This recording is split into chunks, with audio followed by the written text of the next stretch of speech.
Good afternoon. This is All India Radio. I'm Sunil Verma with the Midday News.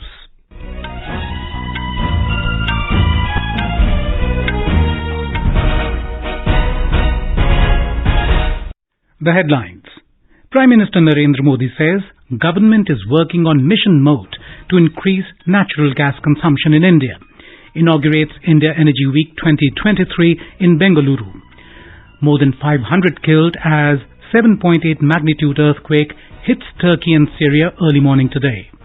Both houses of parliament adjourned till 2 p.m. following ruckus over Adani Group issue. Campaigning gains momentum in Tripura. Senior BJP leader Amit Shah to hold election rallies and roadshow today. Meeting of heads of Supreme Audit Institutes of SCO member states begins in Lucknow. Indian music composer Ricky Kej creates history by winning 3rd Grammy Award.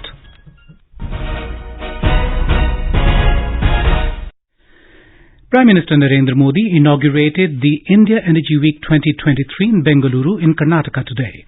The 3-day event is aimed at showcasing India's rising prowess as an energy transition powerhouse. Speaking at the event, the Prime Minister urged global investors to explore investment opportunities in India's energy sector. Mr. Modi said, India is one of the strongest voices in the world in energy transition. He said the government is working on mission mode to increase natural gas consumption in India's energy mix by 2030. हम 2030 तक अपने energy mix में natural gas consumption को बढ़ाने के लिए भी mission mode पर काम कर रहे हैं. इसे 6% से बढ़ाकर 15% करने का लक्ष्य तय किया गया है. हमारा वन नेशन वन ग्रिड ये विजन इसके लिए सभी जरूरी इंफ्रास्ट्रक्चर उपलब्ध कराएगा. हमारा प्रयास है कि एलएनजी टर्मिनल रीगैसिफिकेशन क्षमता को बढ़ाया जाए. The Prime Minister said India has the 4th largest crude refining capacity in the world. He said India's gas pipeline network will expand to 35,000 kilometers in the next 4 to 5 years from 22,000 kilometers at present. The Prime Minister said no-go area for oil and gas exploration has been reduced by 10 lakh square kilometers. Mr. Modi said India is moving towards the target of 20% ethanol blending with petrol. The Prime Minister said another sector in which India is taking lead in the world is that of green hydrogen. National green hydrogen mission 21वीं सदी के भारत को नई दिशा देगा. इस दशक के अंत तक हम 5 MMTPA ग्रीन हाइड्रोजन के प्रोडक्शन का लक्ष्य लेकर चल रहे हैं. इसमें भी 8 लाख करोड़ रुपए से अधिक के इन्वेस्टमेंट की संभावनाएं हैं. भारत अगले 5 वर्षों में ग्रे हाइड्रोजन को रिप्लेस करते हुए ग्रीन हाइड्रोजन का हिस्सा 25% तक बढ़ाएगा. The Prime Minister also launched the twin cooktop model of the Indian Oil's indoor solar cooking system and flagged off its commercial rollout. आज जो सोलर कुकटॉप लॉन्च किया गया है वो भारत में ग्रीन और क्लीन कुकिंग को नया आयाम देने जा रहा है. उम्मीद है कि अगले 2-3 साल में ही 3 करोड़ से अधिक घरों में सोलर कुकटॉप की पहुंच बन जाएगी. इससे एक तरह से भारत किचन में क्रांति लाने का काम करेगा. भारत में 25 करोड़ से अधिक परिवार है. सिर्फ सोलर कुकटॉप से जुड़े निवेश में आपके लिए कितनी संभावनाएं बन रही. Mr. Modi said, circular economy in a way is a part of the lifestyle of every Indian. The Prime Minister said, crores of people have come out of poverty and entered the middle class. He said, India has become the 2nd largest producer of mobile phones. Prime Minister Modi will also dedicate to the nation the HAL helicopter factory at Tumkuru this afternoon. Its foundation stone was also laid by the Prime Minister in 2016. This is Asia's largest helicopter manufacturing facility and will initially produce a light utility helicopters LUH. The Prime Minister will also lay the foundation stone of Tumkuru Industrial Township. More than 500 people have been killed in Turkey and Syria after a powerful 7.8 magnitude earthquake rocked the two countries early today.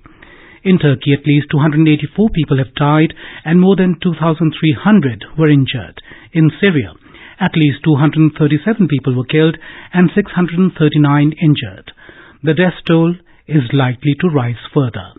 More than 1,700 buildings were damaged across 10 Turkish cities, Turkish Vice President said. Today's quake is one of the strongest to hit Turkey in more than 100 years and sent tremors across the region. Hospitals are overwhelmed after the deadly quake. Syrian state media said a large number of buildings collapsed in Aleppo province of Syria. The tremor was also felt in Lebanon and Cyprus. Prime Minister Narendra Modi has expressed grief over the loss of lives and damage of property due to the earthquake in Turkey. In a tweet, Mr. Modi said, India stands in solidarity with the people of Turkey and is ready to offer all possible assistance to cope with this tragedy. External Affairs Minister S. Jaishankar has also conveyed condolences to his Turkish counterpart, Mevlut Çavuşoğlu, over the loss of lives and damage in the earthquake. In a message, Dr. Jaishankar expressed deep grief over the accident and extended support to Turkey at this difficult time. This is All India Radio giving you the news. For quick news updates round the clock, follow us on our Twitter handle at AIR News Alerts. Both the Houses of Parliament were adjourned till 2 p.m. following opposition parties' protests over the Adani Group issue. When the Lok Sabha met this morning, opposition parties continued with their demand for a joint parliamentary committee probe into the matter. Members from Congress, DMK and other parties trooped into the well, raising slogans in support of their demand. TMC, JDU, Shiv Sena UBT and other opposition party members were also on their feet. Amid ruckus, Speaker Om Birla said, the House is for debate and discussion, and stalling the proceedings in a pre-planned manner is not appropriate. Mr. Birla said he's ready to listen to every member, and the way the House is being disrupted is against its decorum. He added that sloganeering in the House is against the interests of the people of the country and repeatedly urged the members to allow the House to function. But the protesting members didn't pay heed, leading to adjournment of the House till 2 p.m. In the Rajya Sabha, similar scenes were witnessed when the House met for the day this morning. Opposition parties also held a protest in Parliament House premises over the issue. Displaying placards, MPs from Congress, DMK, TMC, Left, BRS, RJD, AAP and other opposition parties raised slogans in support of their demand. Talking to the media, leader of opposition in the Rajya Sabha, Mallikarjun Kharge said they want discussion on opposition MPs' notices over the issue in Parliament. Mr. Kharge added that the opposition is ready to speak on the President's address to both the Houses of Parliament, but the first priority is that the government should give a reply on the issue. In the Rajya Sabha, as the ruckus continued after it met at 2 p.m., Chairman Jagdeep Dhankar adjourned the House till tomorrow. In Tripura, senior BJP leader and Union Home Minister Amit Shah addressed the Vijay Sankalp rally at Shantir Bazar area today. Addressing the election rally, Mr. Shah said Tripura has witnessed all-round development under the BJP rule. He alleged that the Congress and CPIM didn't do any development works during their regime. The Home Minister urged people to vote for the BJP for the continuous development. He said that BJP government signed peace treaties with militant outfits. TMC Chief and West Bengal Chief Minister Mamata Banerjee will also reach Tripura today. She will do roadshow tomorrow at Agartala. Yesterday, the Congress, through 20 points declaration, promised to provide 150 units of free electricity, an increase of minimum support price to farmers in paddy procurement if the party comes to the power. Meanwhile, with filing of nominations for 60 assembly seats of Meghalaya and Nagaland coming to close tomorrow, electioneering process is picking up momentum in two states. Both the states will go to polls on the 27th of February.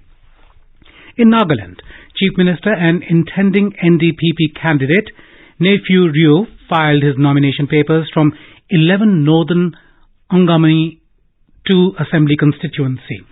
Talking to media persons, Mr. Rio expressed confidence that the alliance between the NDPP and BJP will come back to power and form the government.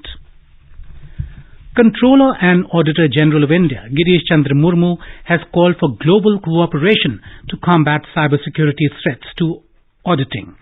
He also said that governments need to collaborate with private sector partners to improve cybersecurity. Mr. Murmu was addressing delegates on the opening day of the 6th meeting of the heads of Supreme Audit Institutes (SAIs) of Shanghai Cooperation Organization (SCO) member states in Lucknow today. He noted that the adoption of information technology in the public sector has brought concerns related to cybersecurity to the forefront. Therefore, it has become imperative for SAIs to develop adequate capacity to audit cybersecurity issues. Mr. Murmu informed that SAI India, that is, the Controller and Auditor General of India (CAG), is utilizing artificial intelligence techniques in the audit process. Our correspondent covering the event reports that the heads and delegations of Supreme Audit Institutes (SAI) from 4 countries, Kazakhstan, Tajikistan, Kyrgyzstan and Uzbekistan, are taking part in the 3-day multilateral event.